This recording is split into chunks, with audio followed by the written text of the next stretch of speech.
सारे मेहमानों की नजरें दरवाजे पर लगे लगे थक गईं। दुल्हन आने का नाम ही नहीं ले रही थी। आज वलीमे की तकरीब है और सारा हाल मेहमानों से भर चुका है और स्टेज था कि बिन दुल्हन के सूना पड़ा था। खासी ताखीर के बाद जब दुल्हन स्टेज पर आई तो मैंने उनकी ननद से वजह पूछी कि इतनी ताखीर क्यों हो गई, क्योंकि सर्दी लम्हा बा लम्हा बढ़ती जा रही थी और दर्जा हरारत 8 डिग्री सेंटीग्रेड था। छोटे बच्चों की माएं बच्चों को संभाल कर थक गई थीं। ननद ने जो जवाब दिया उसने कलम उठाने पर मुझे मजबूर कर दिया। वो रसान से बोली, भाभी क्या फोटो सेशन चल रहा था ना? उसने तूल पकड़ लिया। अच्छा, तो भाई भाभी इसमें मसरूफ थे? मैंने सवाल किया तो वो बोली, नहीं नहीं भाभी थी, बस भाई तो सबसे पहले हाल पहुंच गए थे, क्योंकि अब्बू जान ने कहा था उन्हें मेहमानों को रिसीव करना है। वो 20 या 22 बरस की लड़की जो खुद भी इंतहाई खूबसूरत लग रही थी, दुल्हन को स्टेज के हवाले करके अपनी दोस्तों में घुल मिल गई। अचानक मुझे महीने भर पहले का वो मंजर याद आ गया जब हम भतीजी की शादी में हाल में दाखिल हुए तो हाल में बने ब्राइडल रूम के बाहर खासे लोग जमा हो चुके थे और ब्राइडल रूम बंद था। जब वजह मालूम की तो पता चला कि उस वक्त फोटो सेशन हो रहा है और मूवी बनाने वाले दोनों नौजवानों ने सबको कमरे से बाहर निकाल दिया कि वो मदाखलत में काम नहीं कर सकते। मैं तो सरतापा लर्ज कर रह गई और जब कमरा खुलने पर मैं दीगर लोगों के साथ दुल्हन को देखने की ख्वाहिश में लपक कर कमरे में दाखिल हुई, वो इंतहाई नर्वस और परेशान थी। मेरे इस्तफसार पर आंसू रोकते हुए बोली कि वो मुस्तकिल उठाते बिठाते रहे, हत्ता कि खुद शाने पर हाथ रखकर हिदायत देते रहे कि इतनी महंगी तस्वीर और मूवी में आप ताउन नहीं कर रही हैं।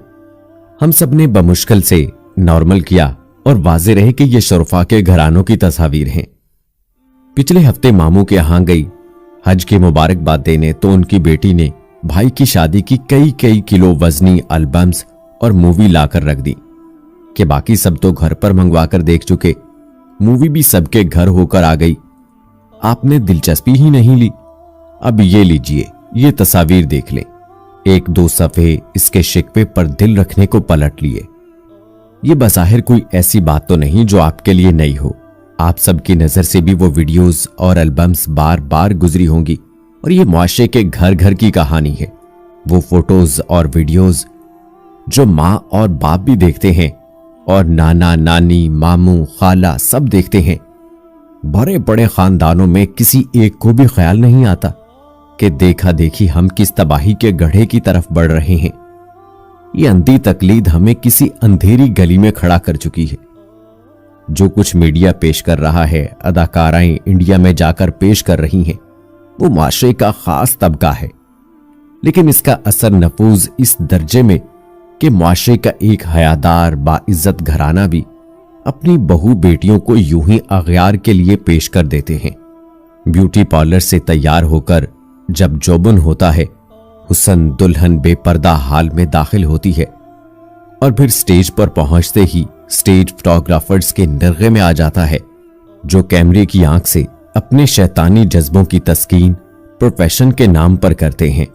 मेरी तरह आपको भी ऐसी सैकड़ों तकरीबात में शिरकत का मौका मिला होगा जहां हजारों शुरका में से किसी को भी यह ख्याल नहीं आता होगा कि अगर यह दिन एक बार आता है तो क्या इसलिए आता है कि अपने घर की इज्जत इस मासूम और पाकीज़ा वजूद को, जो हमेशा से ज्यादा खूबसूरत लग रही हो, यूं बना संवार के नजरों की हवस की तस्कीन का सामान करें अगयार की। वो एक दिन जो बहुत अरमानों से बहुत दुआओं के बाद आता है, उस दिन में खूब जी भर कर इस अल्लाह की नाफरमानी की जाती है जिससे बहुत दुआएं मांगी थीं और जिसको गोया अब भी लॉलीपॉप दे रहे होते हैं, नाउजुबिल्ला, दुल्हन के सर पर कुरान रखकर। मखलूक तकरीबात में रक्स और भंगड़े और तमाम खराफात के बाद अल्लाह पाक को तसल्ली दे देते हैं कि कुरान का साया है इसके सर पर, आप फिक्र ना करें। इन तकरीबात में हर उम्र के मर्दो खवातीन और बुजुर्ग शामिल होते हैं। किसी को याद नहीं आता कि हमारे दीन का इम्तियाज ही शर्मो हया है। हया से महरूम लोग मुआशरे की जंजीर की सबसे कमजोर कड़ी होते हैं। हया अगर मुआशरे से उठ गई तो इसमें हैरत भी क्या है। फहश होर्डिंग्स, फहश लिटरेचर, फहश फैशन मैगजीन, हत्ता के मोबाइल में भेजे जाने वाले पैगामात में भी फहश की भरमार होती है। केबल और नेट ने रही सही कसर पूरी कर दी। ऐसे में तसव्वुर हया को मिजाज का हिस्सा बनाना दुश्वार कि जिम्मेदारी को ना वालिदैन पूरा करते हैं, ना असातिज़ा ही ये जिम्मेदारी निभाने पर आमादा।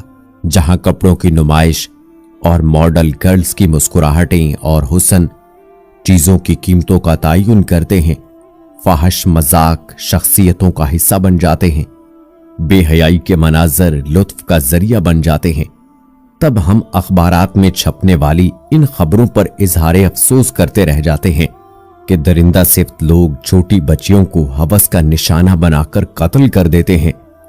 टीवी हो या इंटरनेट या मोबाइल फोन के जो मौजूद थे, इन अक़वाम ने उसे अपनी तरक्की के लिए भी इस्तेमाल किया, लेकिन टेक्नोलॉजी की यह तरक्की हमारे लिए वजह खसारान ही साबित हुई है।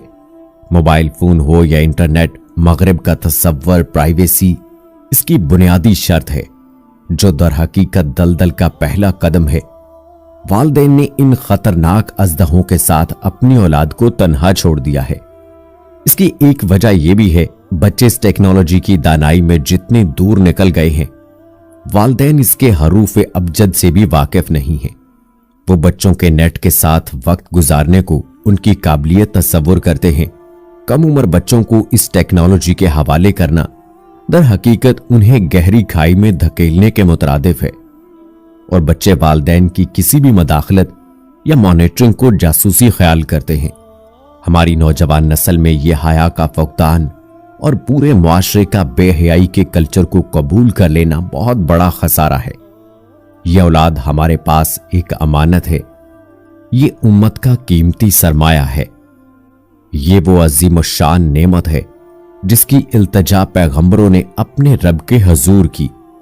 दज्जाली फितनों के इस दौर में अपनी आइंदा नस्ल की इस्लामी खतूत पर तरबियत और हया जो बुनियादी अखलाकी सिफ्त है, इसको उनकी शख्सियत का जुज बनाना एक ऐसी अहम जिम्मेदारी है जिसका एहतमाम फौरी और हंगामी बुनियादों पर करने की जरूरत है।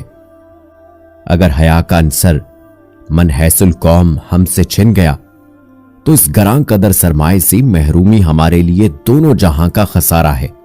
दर हकीकत इस वक्त अपने जी की चाह पूरी कर रहे हैं, क्योंकि नबी पाक सल्लल्लाहु अलैहि वसल्लम ने फरमाया, जब तुम हया ना करो तो जो जी चाहे करो, अल्लाह हमें